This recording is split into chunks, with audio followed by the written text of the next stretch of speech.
चलो भाई अगला टॉपिक शुरू करते हैं। आज हम छोटे भाई की चर्चा करेंगे, एक्सेलरेशन ड्यू टू ग्रेविटी। छोटा भाई मतलब छोटा जी। बड़े जी के बारे में हमने कल जान लिया था, आज छोटे जी के बारे में जानते हैं।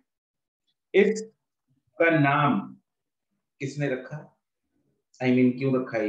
एक्सेलरेशन ड्यू टू ग्रेविटी क्यों बोलते हैं इसको? ग्रेविटी के कारण होने वाली acceleration. Correct. It is the acceleration which is created which is acting due to the gravitational force of the धरती। yes or no? Yes sir. किसी भी प्लैनेट का जो जी होता है वो लगता है उसके खुद के ग्रेविटेशनल फोर्स के कारण, इसलिए उसको नाम दिया जाता है एक्सेलरेशन ड्यू टू ग्रेविटी। ठीक है जी। तो it is the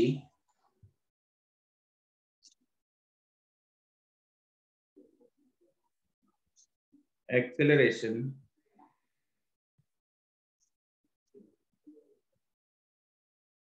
acting on a body due to the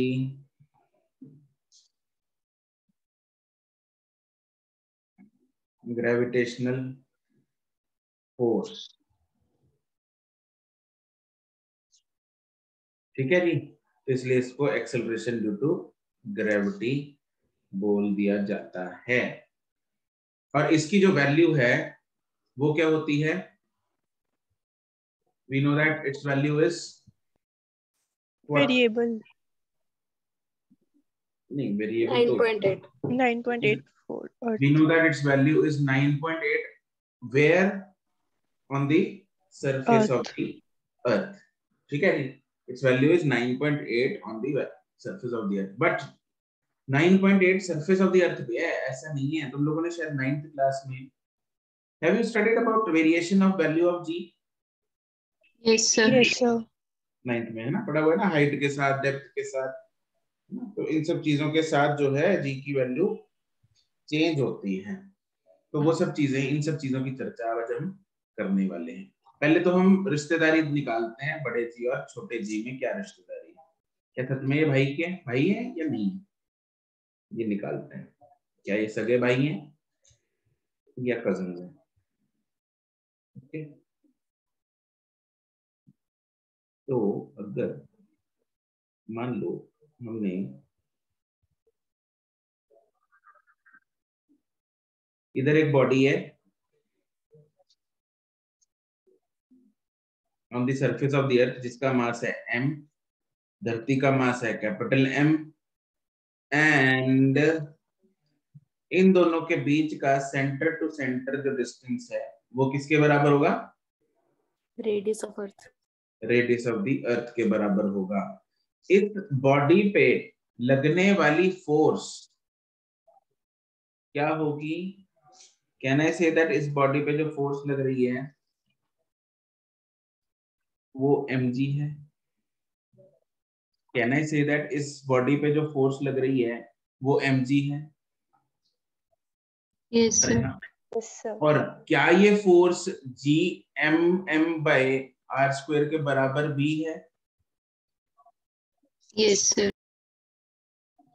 तो इन दोनों को जब हमने इक्वेट कर दिया तो हमारे पास इन दोनों के बीच का एक रिलेशन आ गया which is g is equal to G M by R square, जो कि तुम लोगों ने कक्षा 9 में भी पढ़ा हुआ है। यस और no? Yes sir. Yes sir. G M by R square बहुत ही एक मशहूर रिलेशन है।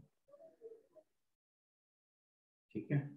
और ये इंपॉर्टेंट भी है क्योंकि इसके ऊपर डायरेक्ट सवाल आता है, अभी भी आता है, 11th में भी आता है। ठीक है, तो आपको याद होना चाहिए, इंपॉर्टेंट है।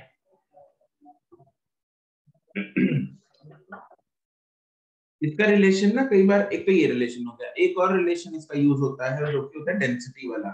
वो तब होता है यूज, तब हम यूज करते हैं उस रिलेशन को जब हमें सवाल में जो है डेंसिटी की इंफॉर्मेशन दे रखी है।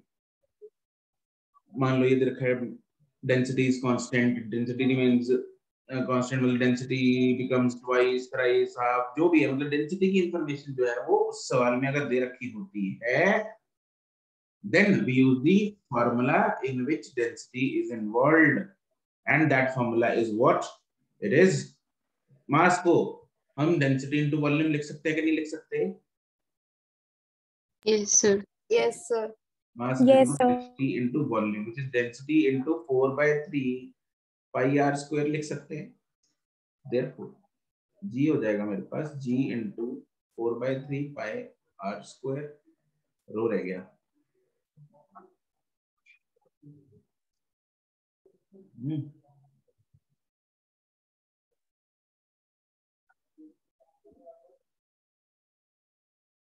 4/3 pi r cube divided by r square.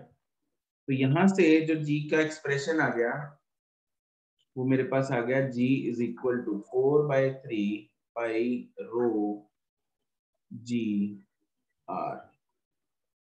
एक एक्सप्रेशन ये भी आ गया. तो इट्स अप टू यू ये एक्सप्रेशन याद रखना है नहीं रखना, लेकिन मैं तो कहूंगा मत रखो. ठीक है, ऊपर वाला एक्सप्रेशन पता है, उसमें मास की वैल्यू पुट करके मास का फॉर्मूला पुट करके हम नीचे एक्सप्रेशन निकाल सकते हैं. तो आई डोंट रिकमेंड इट. बाकी तुम लोग एक्सपर्ट हो वैसे लर्निंग में, तुम लोग बायो की भयानक भयानक चीजें याद कर सकते हो. तो ये तो आज ना ऑफलाइन बैच मतलब उधर गया, उधर वो रेस्पिरेटरी सिस्टम पढ़ाया हुआ था. क्या खतरनाक खतरनाक टर्म्स है नहीं. How do you remember these terms? कैसे कंफ्यूज नहीं जाते? मतलब दिल 3-4 दिन बाद तो भूल ही जाते हैं. Yes, sir. मतलब पता लगा दिल की टर्म्स जो है वो लंग्स में यूज कर दी, लंग्स की टर्म्स में लीवर में यूज कर दी. सर मेरा ये बेटर है मैथ्स के प्रॉब्लम सॉल्व करने. क्या बेटर Yes, है? मतलब इसकी जगह लाइक नॉन मेड में तो मैथ्स होती है ना, वो उससे तो बेटर ही है. याद करना बेटर है. सही है. ये भी सर याद टैलेंट करना इजी है. इजी है. अच्छा पता नहीं, मेरा फंडा तो उल्टा था. मेरा एक रीजन ये भी था, मैंने बायो मतलब मेडिकल इसलिए नहीं की क्योंकि मेरे को याद करना बहुत मुश्किल लगता था चीजों को. मतलब रट्टे मारना मेरे को बहुत ही मुश्किल लगता था. I was more of analytical type ना. न्यूमेरिकल हो जाएंगे, ये सब हो जाएंगे ना, एनालिसिस कर लिया, एप्टीट्यूड सही था. लेकिन यार याद करना पता नहीं तुम लोग क्या कैसे करते हो. टैलेंट है ये भी.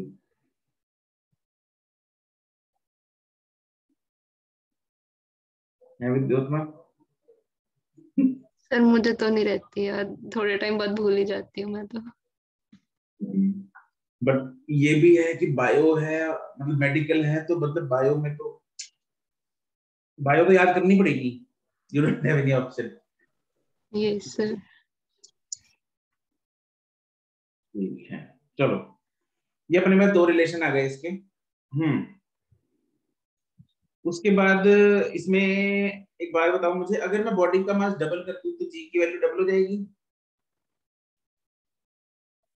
No sir. नहीं होती. पक्की गल है. No sir. क्योंकि इसमें मास की डिपेंडेंसी है ही नहीं, है ना. यह है, ये रही मास की डिपेंडेंसी तो है ना. तो अगर मास को डबल कर दूंगा तो जी भी डबल हो जाएगा. सर ये तो अर्थ का नहीं है शायद. बिल्कुल, ये तो धरती का प्लेनेट का मास है. हाँ के ना. Yes, yes sir. ये सारे पैरामीटर जो है वो आर है, एम है, डेंसिटी, ये सब किसके हैं? प्लेनेट के. तो बॉडी के मास पे कोई डिपेंडेंसी नहीं है. तो G is independent of Sir, density of what? Density of धरती. ये डेंसिटी ऑफ धरती है मास. अरे मास ऑफ अर्थ था ना, उसी में density into volume of earth ही होगा. Yes, sir. ठीक है. दिस इज जनरली मतलब this is what average density of earth ले लेते हैं. एज्यूम करते हैं कि हम सारी धरती की डेंसिटी सेम है. ऐसा एजम्पशन है, ऐसा होता नहीं है. ठीक है. तो एवरेज डेंसिटी यहाँ पे यूज कर ली जाती है. खैर, G is independent of the mass of the object या body, and G depends on only on the parameters of the planet.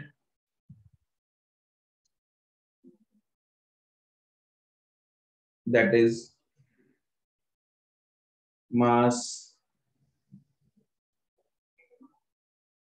density, radius of the planet पे ही डिपेंड करती है।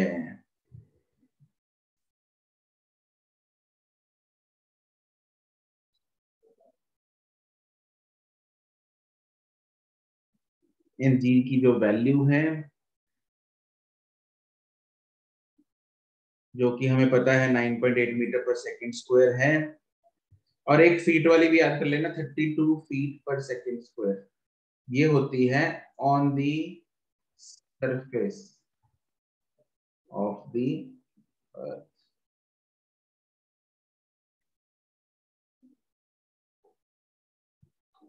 ये value on the surface of the earth है। ऊपर जाएंगे तो change हो जाएगी, नीचे जाएंगे तो चेंज हो जाएगी।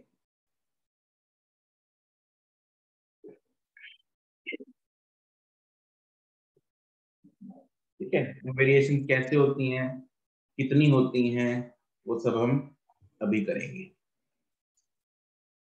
यहाँ तक चिपका लिया? Yes, sir. Yes sir.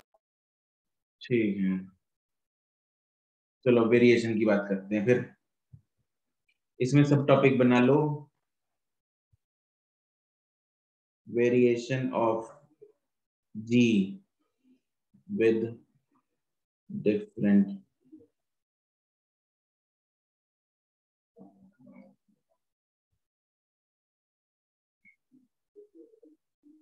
Parameters.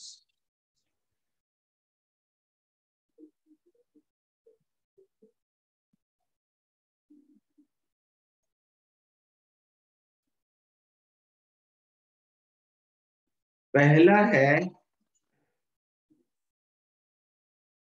Variation. Do you know कि earth is not a perfect sphere, yes sir. Yes. It is flattened from Poles. और Poles. it is flattened from poles. So variation due to shape of the earth.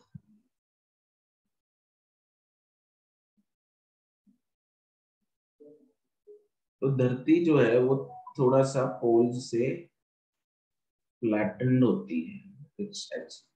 इतनी ज्यादा नहीं, तो हमने थोड़ा show करने के लिए बनाती है, बहुत ही थोड़ी सी फ्लैटेंड होती है।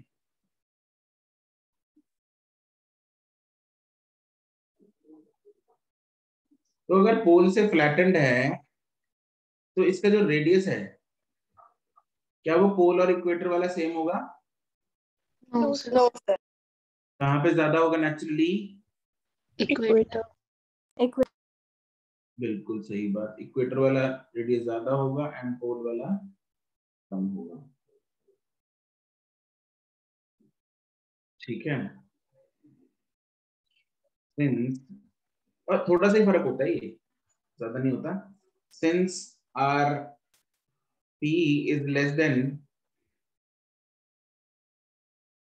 आर इक्वेटर, एंड हमें पता है जी का रिलेशन आर स्क्वायर से कैसा है, इनवर्स है। Yes, sir. Therefore G on poles is greater than G on equator. ठीक है, और ये बहुत कम होता है, G on poles is G on equator plus 0.0, actually बहुत ही कम होता है, मतलब नामात्र होता है, इसलिए हम इसको निग्लेक्ट भी कर देते हैं। बहुत ही कम होता है, इट इज 0.018 मीटर पर सेकंड स्क्वायर ही होता है बस। ठीक है, बट कहने को है फर्क, but it is negligible.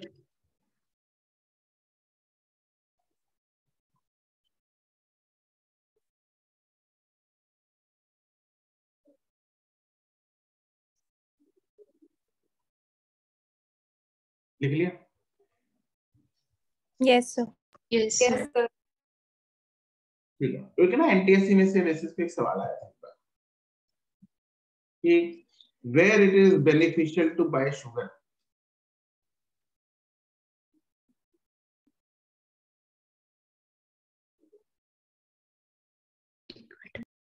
Ninth में भी कराया जाता है ना, इसलिए सर रिपीट कर दो question. Where it is beneficial to buy sugar, poles पे या इक्वेटर पे? दोनों में से इक्वेटर। चलो, इक्वेटर पे। यस कैसे कैसे पता लगा विद्युत्मा? सर, क्योंकि सपोज मतलब सपोज 10 kg मास है, मतलब वेइंग मशीन पोल्स पे तो उसको मतलब ज्यादा बताएगी और इक्वेटर पे कम बताएगी उसका वेट। बिल्कुल तो फिर मतलब हम सेम मास इक्वेटर पे ज्यादा ले लेंगे, पोल पे कम मिलेगा। बिल्कुल सही बात है, वेरी गुड, करेक्ट। मान लो मुझे 1 किलो चीनी लेनी है, 1 किलो चीनी लेनी है, मतलब मुझे 10 न्यूटन चीनी लेनी है, यस और नो? तो चीनी का डब्बा जब हम वेइंग स्केल पे रखेंगे इधर, तो उसमें मान लो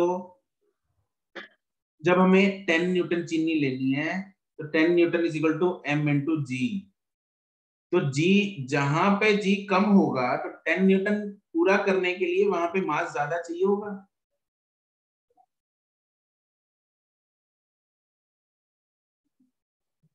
यस हाँ है ना? Yes sir. इक्वेटर पे जी कम है, तो वहां पे चीनी 10 न्यूटन करने के लिए मुझे ज्यादा दाने डालने पड़ेंगे, चीनी के ज्यादा मास डालना पड़ेगा। पोल पे जी ज्यादा है तो मास कम यूज होगा ताकि 10 न्यूटन पूरा हो जाए, यस और नो? Yes sir. यस ठीक है, सर। तो इसलिए इक्वेटर पे 1 चम्मच चीनी ज्यादा मिल जाएगा हमें। चीनी कहाँ खरीदनी है जाके हमें? इक्वेटर पे, ठीक है, और पोल्स पे लाके बेच दो। ठीक, सोना खरीदेंगे नहीं, नहीं तो ट्रांसपोर्टेशन कॉस्ट बहुत बढ़ जाएगी। सोना खरीदो इधर, इक्वेटर इधर खूब सारा, पोल पे जाके बेच दो, ये बिजनेस शुरू कर लो। ठीक है, सोना देते हैं ना वो वेइंग स्केल पे ही देते हैं, वो ग्रेविटी पे बेस्ड होता है। अच्छा, अगर यही चीज हम तराजू पे करेंगे तो क्या वैल्यू रहेगी? तराजू पता है तुम लोगों को? Yes sir. अंधा कानून वाला। Yes sir.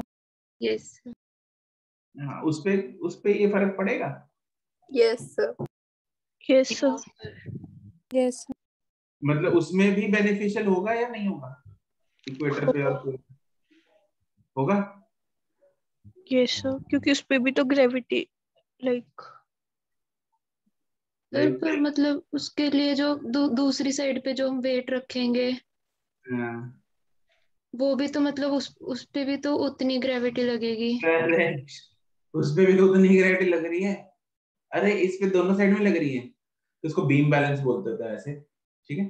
तो बीम बैलेंस में कोई फर्क नहीं पड़ेगा, क्योंकि इधर दूसरी साइड, अब बीम के बैलेंस, ये जो बैलेंस है, इस तराजू के दोनों साइड एक ही जगह पे हैं, दोनों इक्वेटर पे हैं या दोनों पोल पे हैं, ऐसा तो है नहीं एक साइड पोल पे है इक्वेटर पे। तो दोनों पे सेम जी लग रहा है, तो दोनों में सेम साइड पे, सॉरी दोनों पे मास भी सेम ही डलेगा। लेकिन और ऐसे ही पोल्स पे भी, तो अगर बट्टा लेंगे हम 1 किलो का, तो 1 किलो मास ही डलेगा इधर। उधर भी 1 किलो का बट्टा ले गए पोल पे, तो 1 किलो मास डलेगा। तो जी तो दोनों साइड पे होने की वजह से कैंसिल ही हो गया।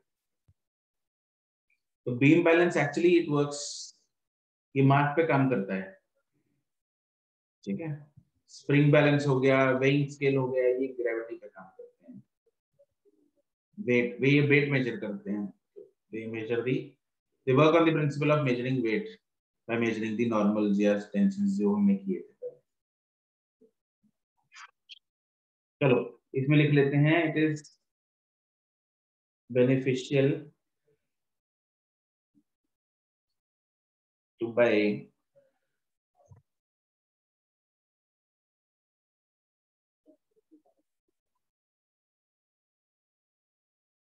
sugar at equator than at poles.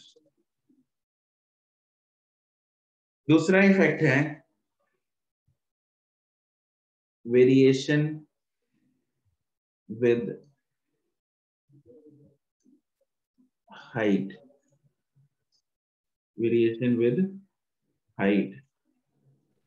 Excuse me, sir. Yes. Sir तो जो हम 9.8 लेते होते हैं वो हम इक्वेटर के अकॉर्डिंग लेते हैं क्या? अरे एक जगह 9.8 होगा, एक जगह 9.80, 9.818 है, क्या फर्क है? Okay sir.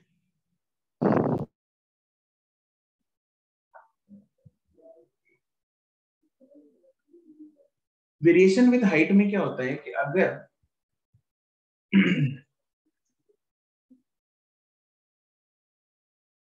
एक केस लेते हैं कि धरती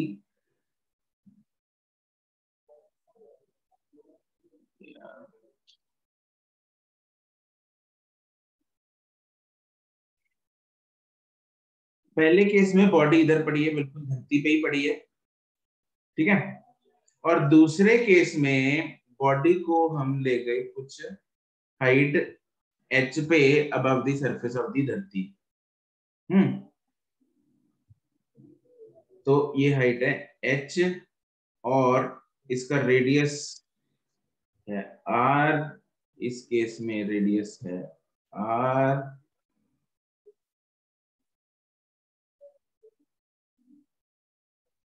this is capital R, this is h, this is capital R. Centre to centre distance को हम डिनोट करते हैं स्मॉल r से, तो ये बना दिया.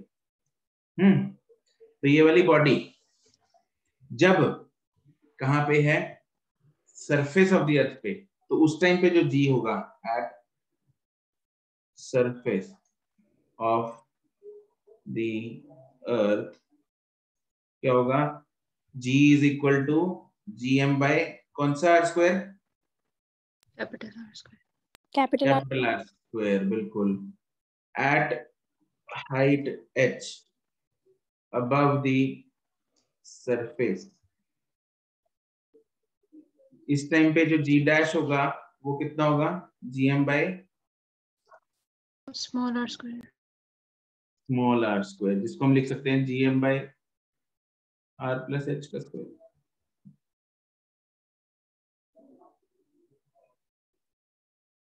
Therefore, g dash by g is equal to r upon r plus h का होल स्क्वायर आ गया.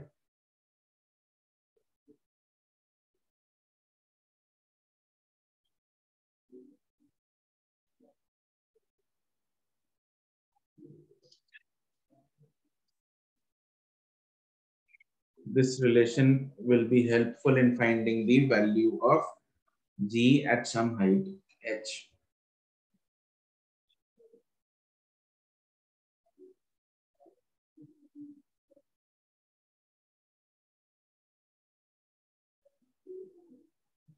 ठीक है भाई? Yes.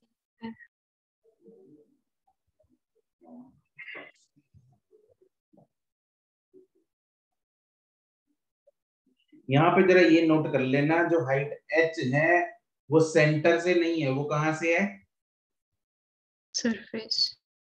Yes, note, h is height above the surface of the earth. बच्चे गलती कर देते हैं, हाइट दी होती है above the surface of the अर्थ, उसी को r मान लेते हैं और खत्म करते हैं काम, और अपना भी खत्म कर लेते हैं काम.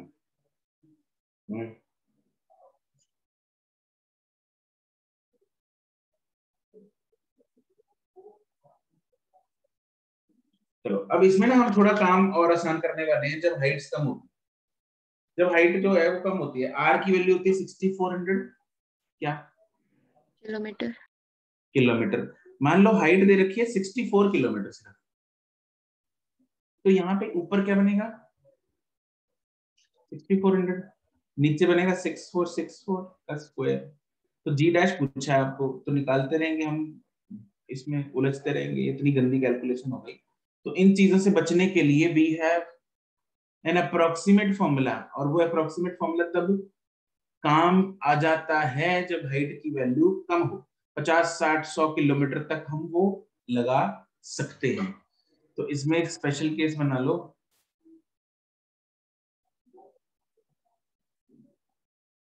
If h is very much less than r, मतलब for h up to 100 kilometers approximately, ठीक है। तो यहां तक हम धक्का कर सकते हैं, इससे ज्यादा करेंगे तो गड़बड़ हो जाएगी।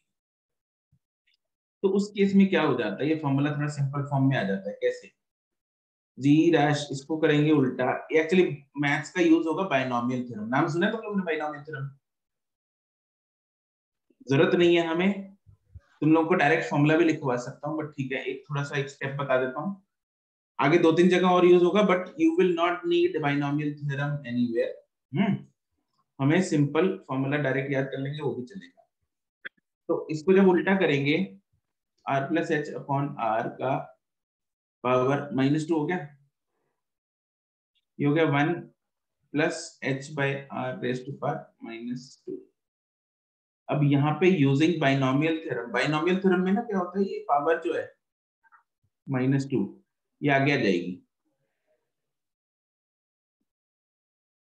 g dash by g is equal to 1, तो एज इट इज रहेगा -2h बाई r।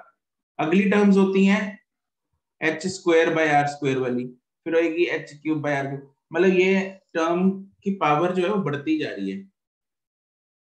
टर्म की पावर बढ़ती जाएगी तो क्या होगा, और टर्म और छोटी होती जाएगी। देखो h बाई r की वैल्यू क्या है, अगर 64 अपॉन 6400 है, कितनी आ गई, 1/100.01, हाँ के ना?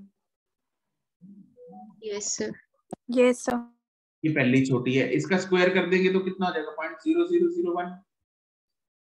Yes sir.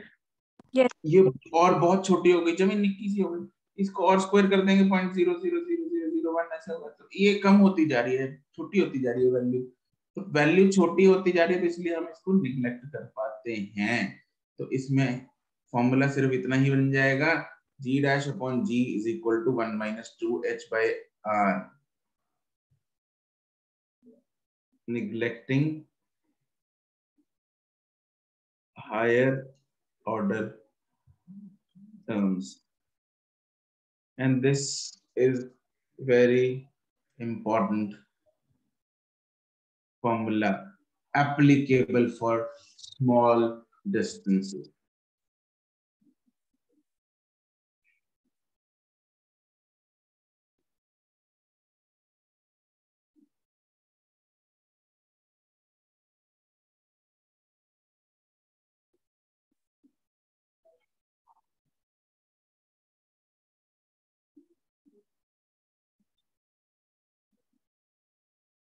चिपका लिया?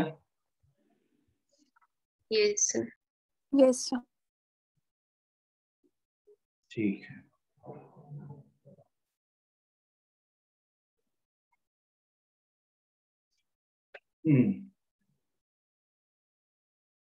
चलो अब 1-2 स्टार पॉइंट्स लिखेंगे। अगर r बढ़ता जा रहा है, छोटा r इधर बढ़ता जाएगा, तो g की वैल्यू क्या होती जाती है, कम होती जाती है। यस। अगर r को इंफिनिटी कर दिया, मतलब बहुत दूर, तो जीरो। g कितना, 0 हो गया। दैट्स राइट, 0 हो गया। 0 मतलब इंफिनिटी, मतलब वेरी फार, जो स्पेस में ग्रेविटी फ्री स्पेस जो है वहां पे, ठीक है। तो for r is equal to infinity, g is equal to 0।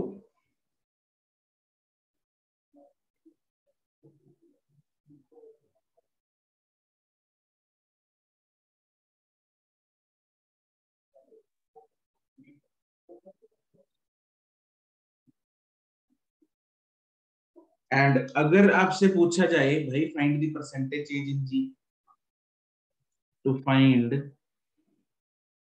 Percentage change in G, क्या मैं ये जो ऊपर फॉर्मूला दिख रहा है मेरे को डब्बे में, इसको यूज करके परसेंटेज चेंज निकाल सकता हूँ?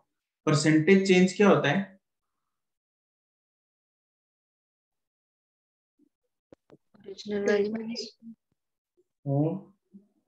Final value change in G over original G into 100. Correct. It is change in G upon original G into 100. यही है, ये परसेंटेज है। तो अगर मुझे चेंज इन जी निकालना है, इस वन को इधर लेते हैं,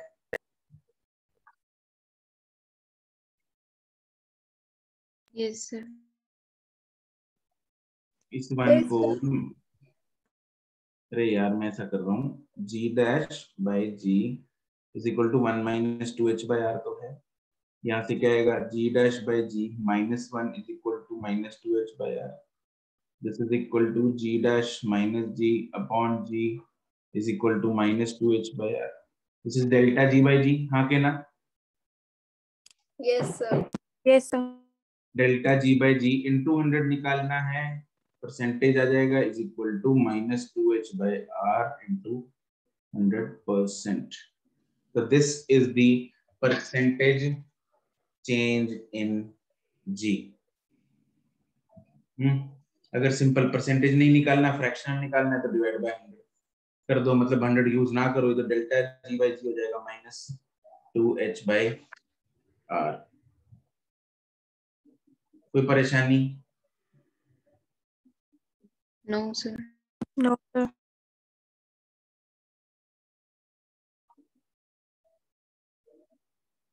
ठीक है, तो ये हमें माइनस क्या रिप्रेजेंट करता है?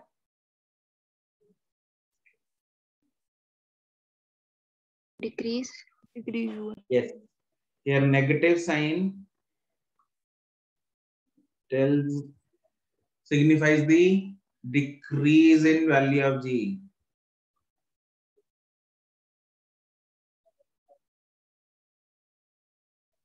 Decrease in value of G.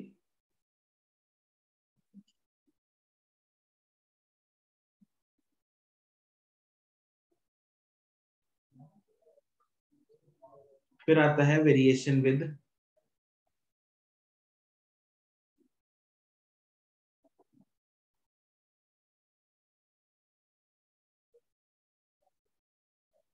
Depth below the surface.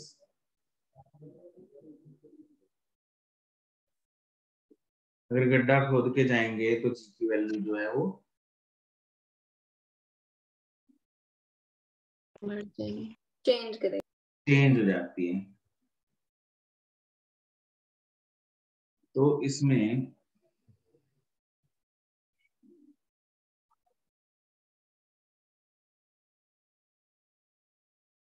मान लो हम इतना नीचे आ गए, यार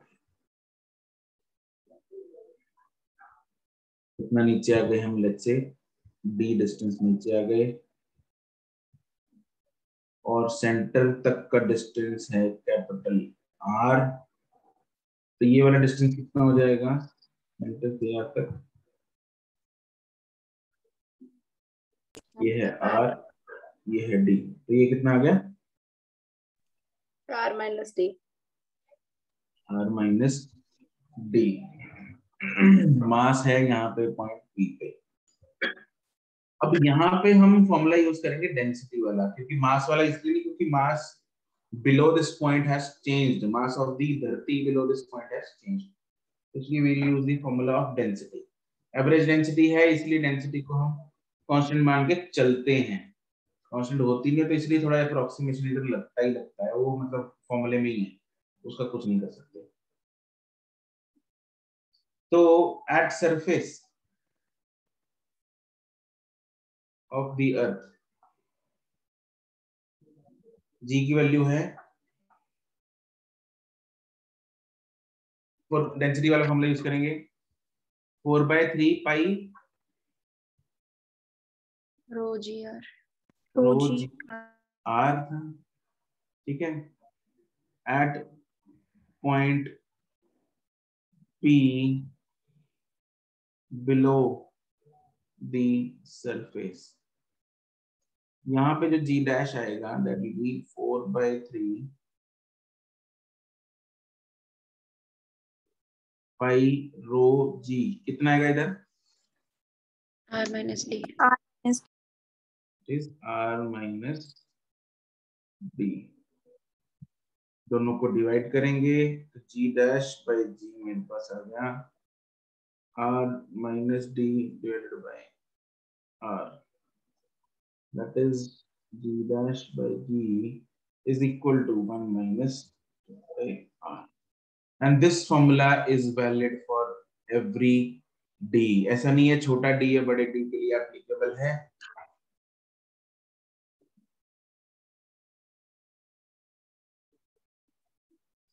ये सबके लिए वैलिड है। हमने यहाँ पे ऐसी कोई अप्रोक्सीमेशन नहीं लगाई। Valid for all values of d।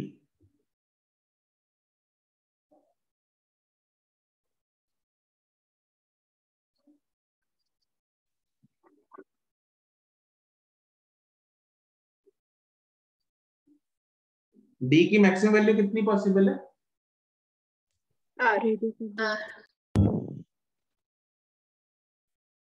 क्या सबको लग रहा है r? Yes sir. r से ज्यादा तो नहीं हो सकती जब है भाई, ठीक। अगर r हो जाएगी तो g की वैल्यू कितनी हो जाएगी वहां पे?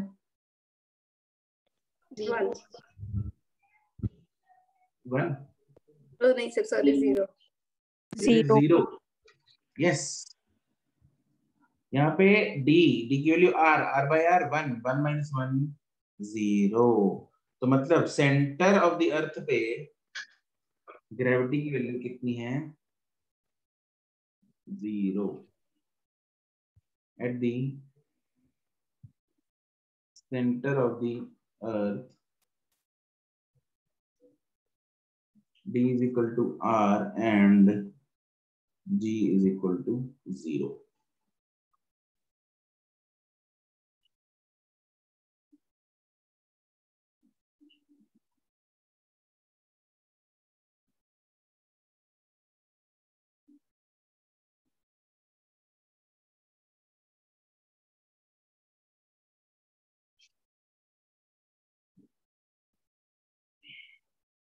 ठीक है, इसमें अगर हमने परसेंटेज चेंज निकालना है to find the percentage change in G,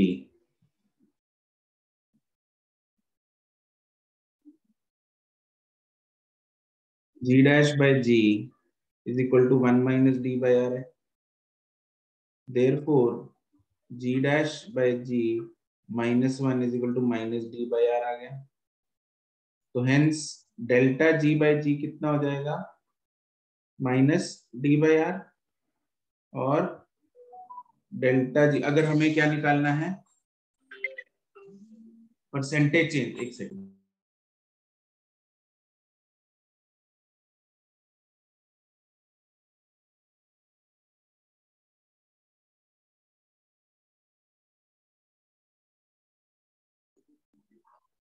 या फिर अगर यहाँ पे परसेंटेज निकालना है तो it will be delta G by G into 100% is equal to minus D by R into 100%। यहाँ पे परसेंटेज नहीं जाएगा, तो दोनों तरफ हम परसेंटेज चेंज निकाल सकते हैं, ऊपर जाते हुए और नीचे आते हुए। यस और नो?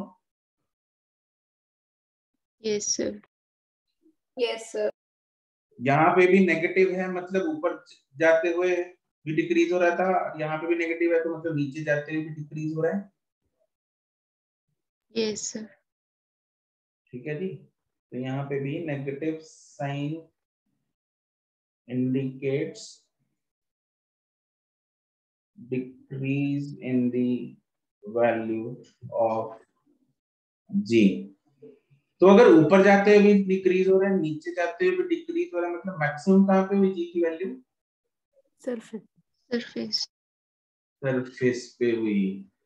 ठीक है, तो यहाँ पे पॉइंट लिख लेंगे हम, G is maximum on the surface of the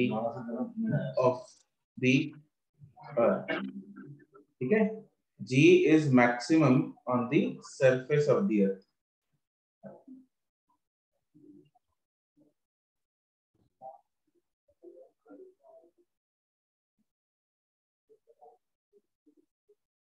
मतलब ये याद रखना है आपको। और दूसरा एक चीज बताओ मुझे,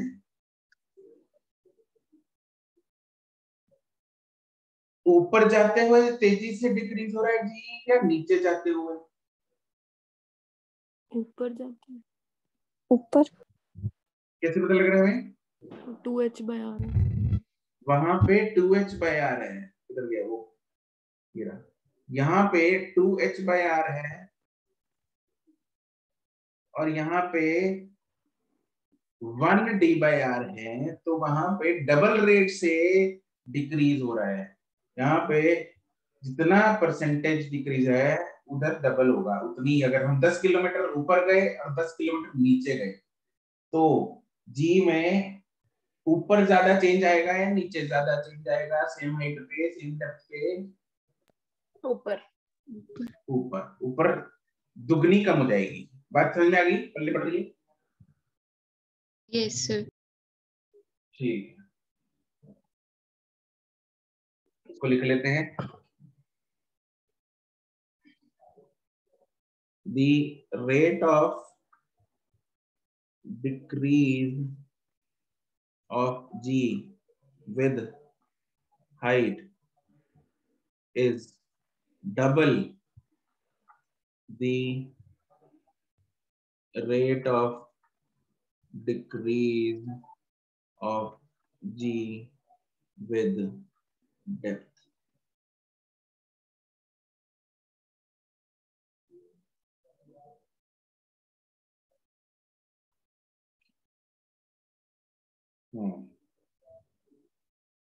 अब आता है एक इंपॉर्टेंट ग्राफ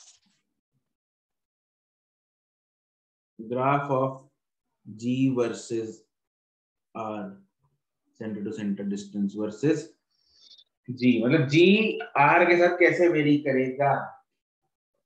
इसमें दो सेक्शंस हैं, inside the earth and outside the earth. Outside the earth मुझे बता सकते हो G और R में रिलेशन क्या है? डिक्रीजेस।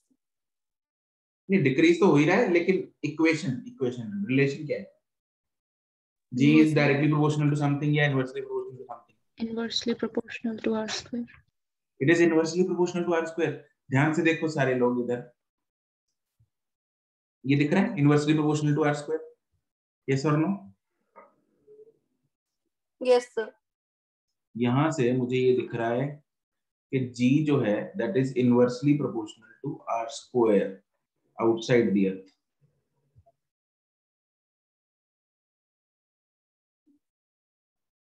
है ना?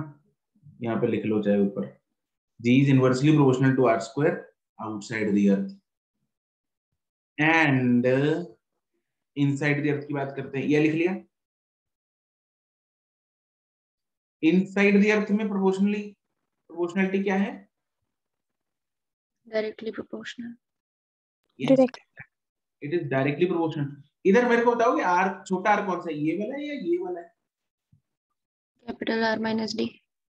Yes, it is R minus D। R minus D is the छोटा r, तो G is directly proportional to R inside earth। तो मेरे को दोनों रिलेशन मिल गए। डायरेक्ट प्रोपोर्शनल का ग्राफ कैसा बनता है?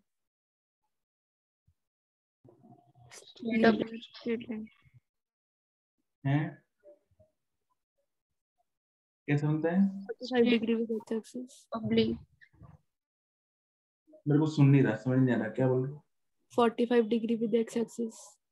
45 डिग्री, 45 डिग्री क्यों बनेगा? स्लोप जरूरी है मानो? स्लोप तो ये हुई ना 4/3 पाई रो जी।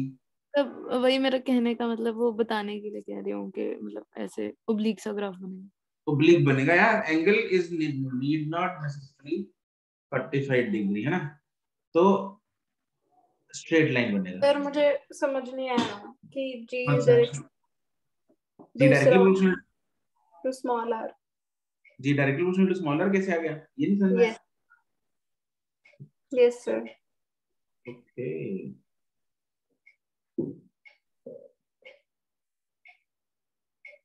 इधर स्मॉल आर दिख रहा है तुम्हें, कहाँ है अनुष्का?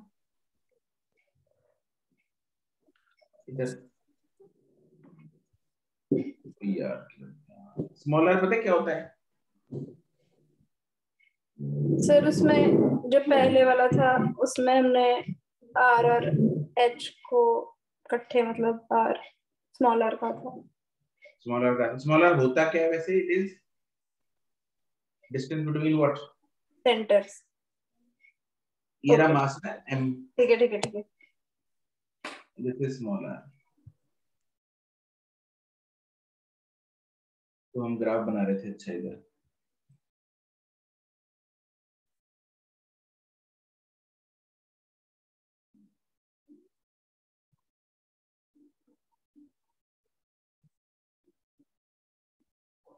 हाँ भाई, तो ग्राफ बनाना है, अंदर तो स्ट्रेट लाइन बनेगा, ये बना दिया हमने स्ट्रेट लाइन। बाहर कैसा बनेगा? G inversely proportional to R square का ग्राफ कैसा होगा? Hyperbola. Yes it is hyperbola. किसी को लगता है पैराबोला होगा? No sir. ये हम पहुंच गए, इधर है आर, इधर है जी, ठीक है, यहाँ पे जीरो है आर। अच्छा, क्या ये ग्राफ रीजन से स्टार्ट कर दिया मैंने, क्या हमेशा ये जीरो से स्टार्ट होगा?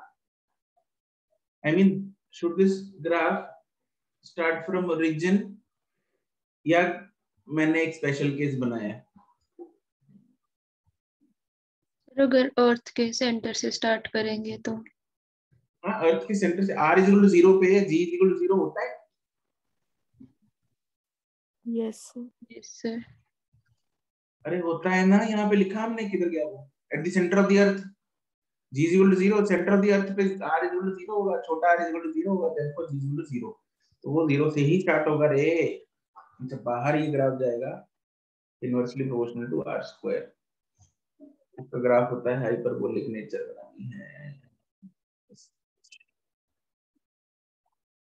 तो यहाँ पे हम लिख सकते हैं दिस इज इनसाइड अर्थ,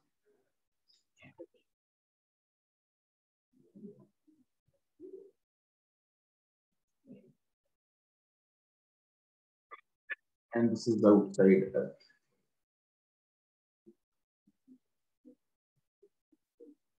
यहाँ पे है G inversely proportional to R square, और यहाँ पे है G directly proportional to R. ये वाला पॉइंट कौन सा है? ये जो बिंदी बनाई मैंने ऊपर, surface. This is surface, R is equal to R, और यहाँ पे जी क्या होती है? 9.8 9.8 which is maximum minimum? Maximum. It is maximum.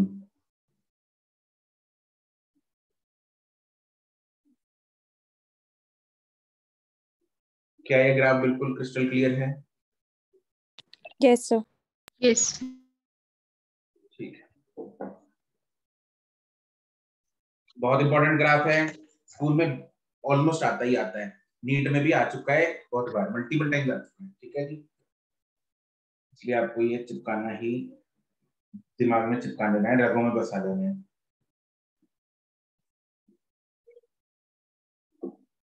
बस गया रगों में, ये बसाओगे अभी? बस आएंगे अभी। 60% बस। बस गया, ठीक। चलो अब कुछ सवाल करते हैं हम।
ठीक है, सक्षम, सीनत, विद्योत्मा, करेक्ट।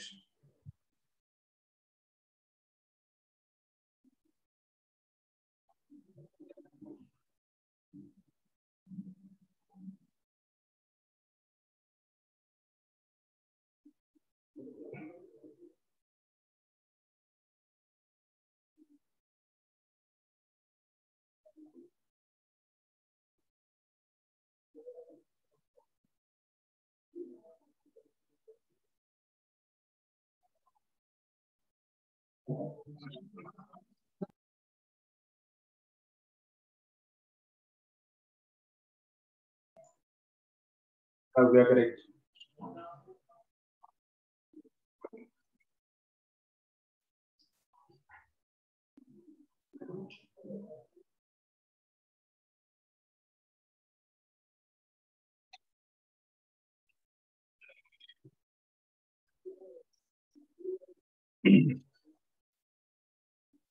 दिवनूर, अनुष्ठा, दिवनूर ऑप्शन नहीं मिली।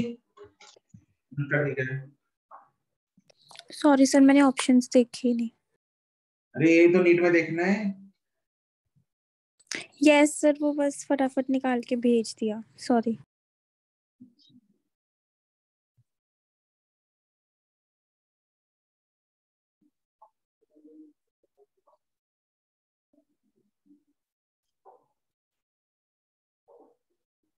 प्रभनूर ठीक है।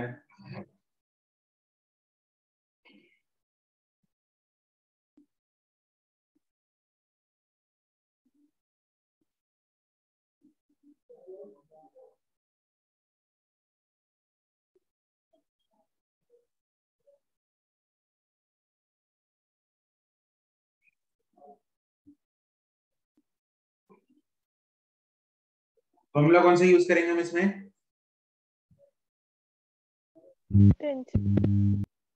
डेंसिटी वाला, which is G is equal to 4/3 pi row G R, right? 4/3 पाई और G, ये सब तो कांस्टेंट हैं। बचे क्या? G directly proportional to density and radius. Density और रेडियस का रिलेशन हमें दे रखे हैं। अच्छा एक बात बताओ मुझे, अगर डायमीटर का रेशियो 4/1 है तो रेडियस का रेशियो 2/1 होगा? No sir. पक्की गल है?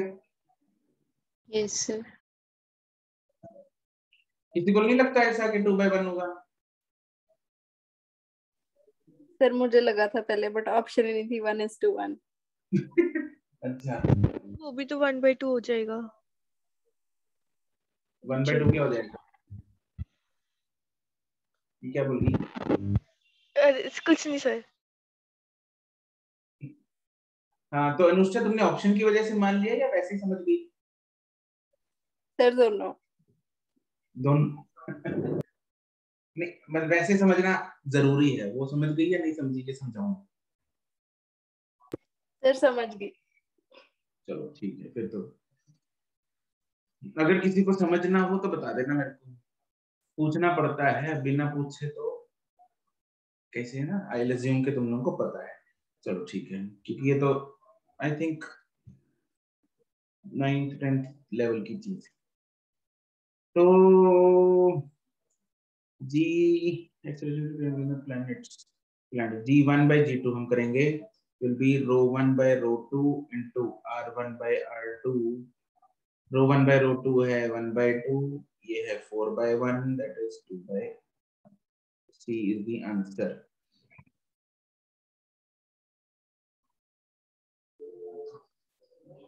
अगला सवाल करते हैं।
सेक्शन ठीक है।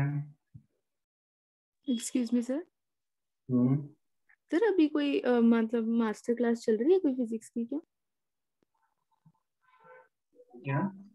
अभी फिजिक्स की मास्टर क्लासेस चल रही हैं? मुझे पता नहीं, वो चल तो रही है। हाँ है, एक एक है इस वीक में, शायद फ्राइडे है ना। जीनत का भी, विद्योत्मा का भी, और काव्या का भी, दिवनूर का भी। ठीक है, तो इसमें हमें करना है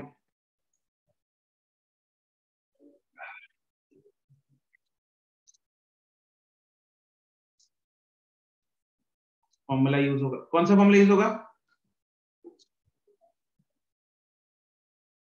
g dash by g is equal to r upon r plus h का स्क्वायर। yes. क्या इसमें हम अप्रोक्सीमेट वाला फॉर्मूला यूज कर सकते हैं? 1 माइनस 2h बाई r वाला? No sir. नहीं कर सकते क्योंकि, अच्छा कैसे पता लगाना हो? चेंज काफी है हाँ जी, सर, वेट में चेंज बहुत ज्यादा है। यस, वेट में चेंज बहुत ज्यादा आ गया, 64% का चेंज ना, 64% रह गया, मतलब बहुत ज्यादा चेंज है ये तो। उसमें तो छोटे आर छोटे एच में तो 2-4% चेंज होता है, ठीक है, तब तक लगता है वो। तो ये है 64% रह गया, तो G dash is 64% of G. मतलब मैं इसको बोल सकता हूँ 64 divided by 100 is equal to r upon r plus h का होल स्क्वायर। Yes sir. दोनों साइड, अच्छा क्या करेंगे इसको? Square root. रूट कर देंगे, 8/10 is equal to r upon r plus h। तो यहाँ से आ जाएगा 8r 8h, उधर 10r, मतलब 2r is equal to 8h, मतलब h is equal to r by 4, that is 16 kilometre D. Clear है? Yes sir. Yes sir.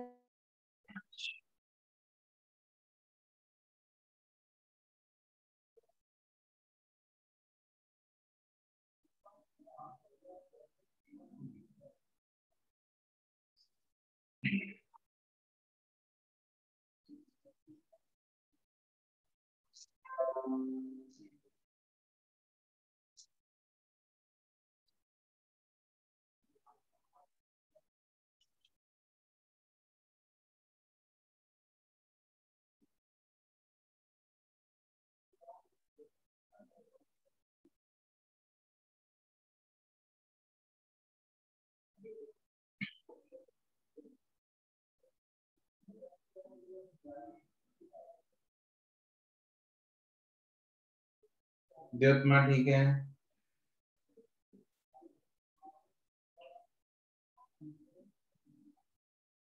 सक्षम ठीक है।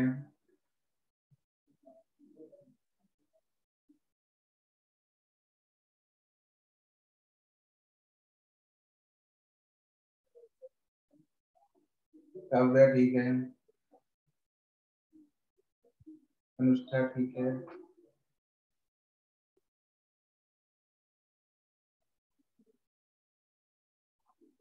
आदित्य दिग्नू ठीक है।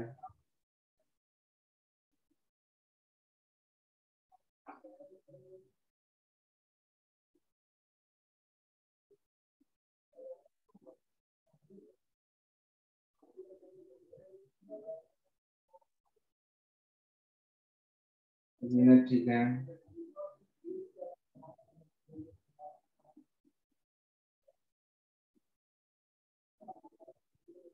हाँ भाई, क्या फंडा यूज करेंगे इधर? कितने रेट से चेंज होता है ऊपर और नीचे जाते रहेंगे। राइट, ये हमने डायरेक्ट एक पॉइंट लिखा था, उसी को भी डायरेक्टली यूज कर सकते हैं यहाँ पे।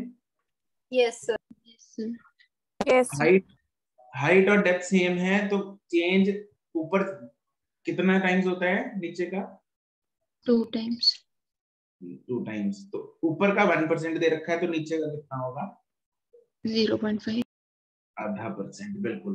और गेन और लॉस तो पता ही है, लॉस है, नीचे नीचे जाओ चाहे ऊपर जाओ कम होती है जी। ठीक, इसमें हम सीधा ही बोल सकते हैं rate of change with height is twice the rate of change with depth. Therefore, 0.5% loss. D आ गया आंसर इसका।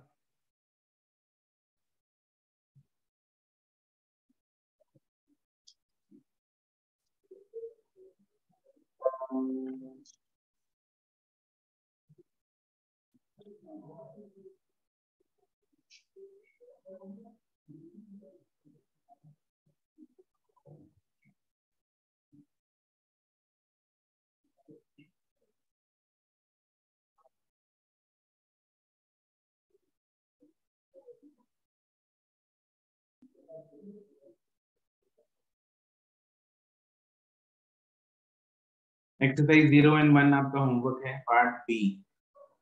सक्षम करेक्ट।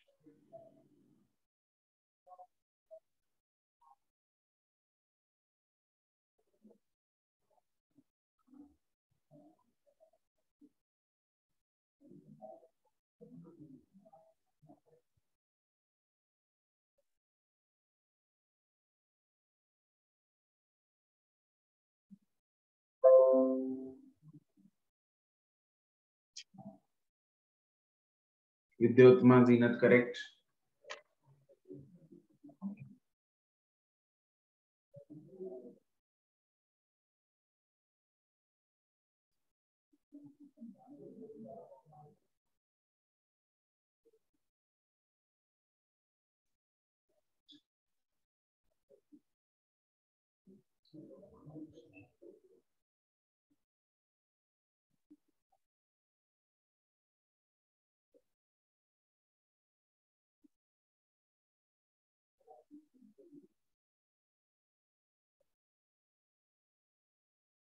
काव्या करेक्ट।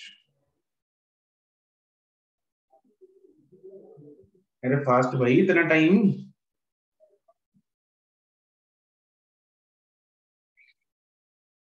ऐसे नन्हे मुन्ने बच्चों वाले क्वेश्चंस पे अगर इतना टाइम लगाओगे तो अच्छा लगता है? दिव्नो ठीक है।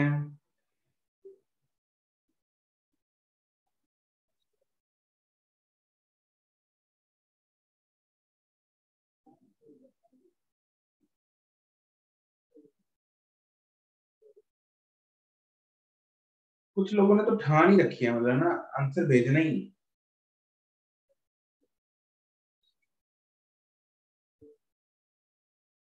आज ध्रुवा ने कोई आंसर नहीं भेजा।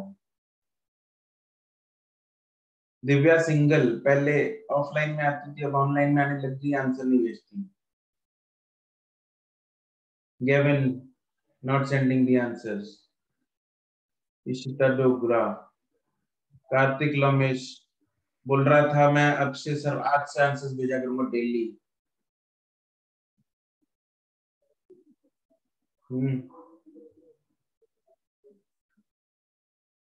तमन्ना आंसर नहीं भेजती, साहिल प्रीत नहीं भेजता, क्या तुम लोग। अंतरप्रीत नहीं भेजता, अंतरप्रीत क्लास लगा रहा है तो क्लास में है। अमनीत है, माइक नहीं म्यूट होता तेरा ना, म्यूट होता। अश्मीत आंसर्स नहीं भेजती, उस दिन बोल रही थी सर आप अब से भेजा करूंगी।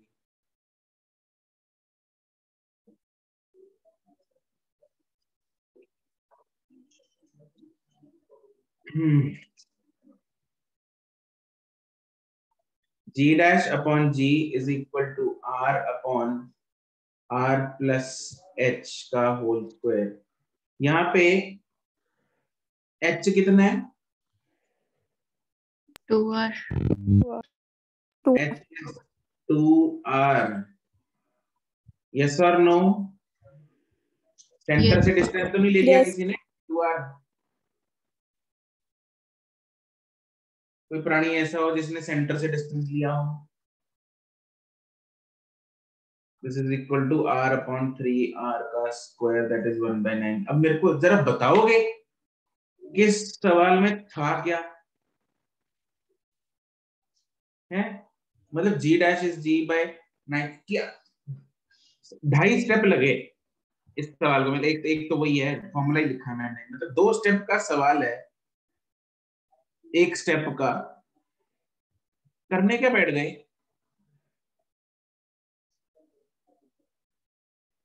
अनुष्ठा हवाई और answer was late. Sir actually भी यही सोचने में टाइम लग जाता है कि फॉर्मूला कौन सा लगेगा।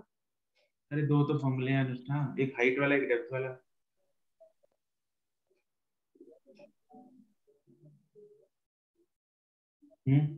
डिस्टेंस 2 है तो डेप्थ तो हो ही नहीं सकती।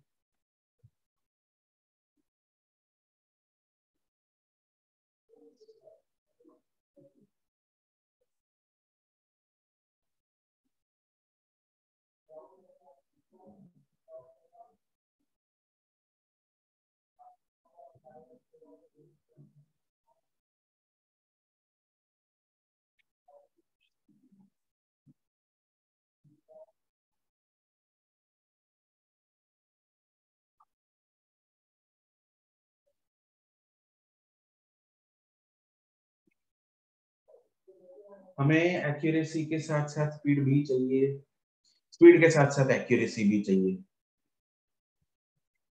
It should not be like accuracy speed को खा गई और स्पीड एक्यूरेसी को खा गई। ये एक दूसरे के दुश्मन हैं, हमें इन दोनों को दोस्त बना के रखना है। सक्षम करेक्ट, विद्योत्मा जीनत करेक्ट, आदित्य करेक्ट,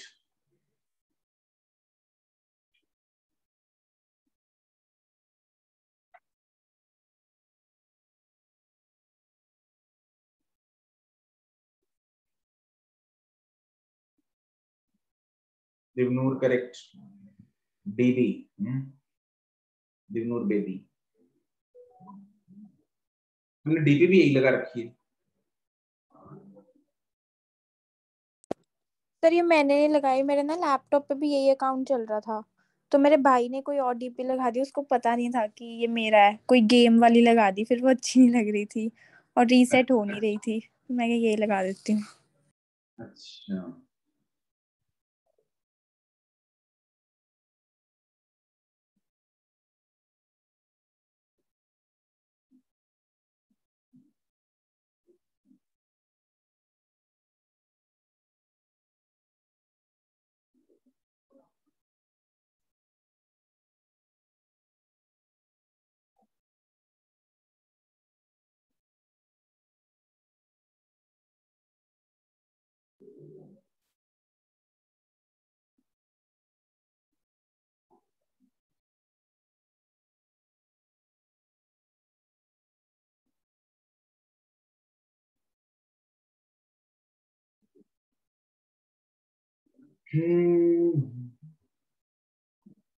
अरे भाई अनुष्का फिर रह गई। इशिता डोगरा, ठीक है। इशिता डोगरा ने इतनी देर बाद आंसर भेजा, इतनी देर मतलब इतने दिनों इतने महीनों बाद आंसर भेजा, सही भेजा, गुड। गुप्ता जी, फिर मेरा पहली बार ना थोड़ा स्लो ही होता है, फिर उसके बाद जब होमवर्क हो जाता है उसके बाद हो जाता है ठीक। That I know. चलो देखो, हमें बताना है find the depth at which g becomes 4% less. 4% less मतलब can I say that this is percentage change in g?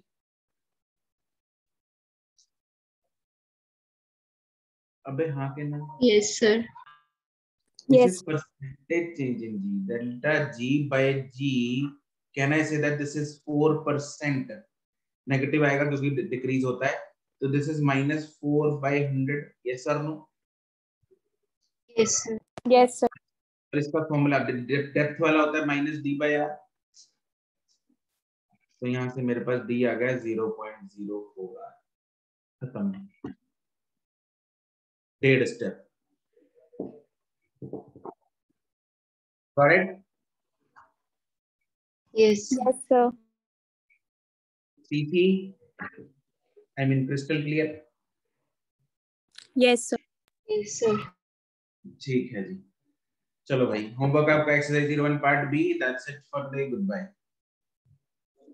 Thank you sir. Okay.